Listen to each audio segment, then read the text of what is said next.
basa sebenarnya adalah suatu istilah awam yang tidak digunakan secara medis saat ini. Paru-paru basah kalau kita bilang sebenarnya adalah suatu keadaan yang memang infeksi paru yang memang didapatkan cairan pada rongga dada, atau kita bilang secara kedokterannya istilahnya dengan pleuritis TB. Atau mungkin juga suatu keadaan yang memang didapatkan cairan di rongga dada yang disebabkan di luar daripada suatu kuman tuberkulosis. Di antaranya infeksi bakteri, infeksi jamur, infeksi virus, bahkan infeksi di luar virus.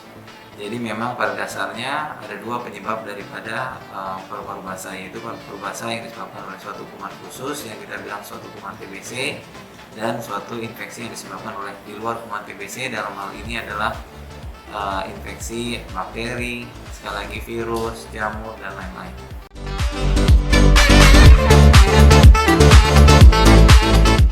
Kalau pencegahannya, kita selalu berharap bagaimana cara mencegah paru-paru basah atau kita bilang suatu infeksi paru yang didapatkan cairan pada rongga dada, yaitu adalah dengan hygiene yang baik atau keadaan umum dalam kesehatan, menjaga kesehatan secara baik dengan makan yang teratur, tidur yang cukup, memiliki pola makan gizi yang baik, kebersihan tubuh yang baik, kemudian selalu berkala untuk melakukan pemeriksaan ke dokter.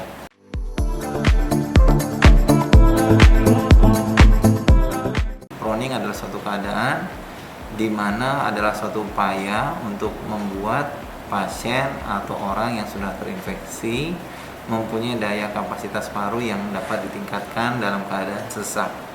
Dan proning mempunyai beberapa cara, yaitu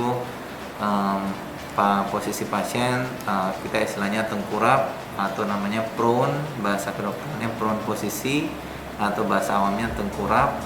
Kemudian kita juga bisa lihat bisa dapatkan miring ke kanan atau miring ke kiri, atau dapat dilakukan dengan cara 45 derajat pada saat posisi pasien dalam keadaan duduk. Tujuannya apa? Yaitu tujuannya adalah membuat supaya paru dapat mengembang dengan baik. Kenapa? Karena memang letak jantung berada di posisi bagian depan, bagian kiri, dan berada di yang menyebabkan paru-paru, kalau kita tengkurap, menyebabkan paru-paru dapat mengembang sempurna ke bagian atas dan ke bagian bawah dan ke bagian samping. Tujuan dari prone atau posisi proning ini membuat kapasitas paru dapat meningkat, terutama pada keadaan paru-paru yang sedang sesak, yang dimana saat ini yang lagi trennya adalah diberikan atau memang diwacanakan dan diharuskan pada pasien-pasien yang sedang menderita COVID-19.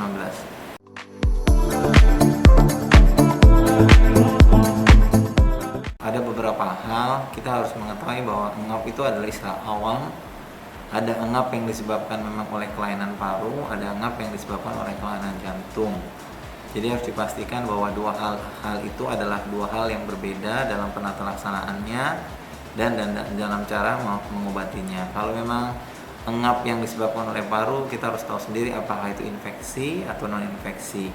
Kalau itu infeksi, biasanya kita obati infeksinya, kemudian nanti diharapkan menjadi lebih baik. Kalau biasanya disebabkan oleh non-infeksi, dalam hal ini misalnya suatu alergi yang disebabkan oleh suatu alergen, hal-hal itu dapat dilakukan penata laksanaan juga secara baik.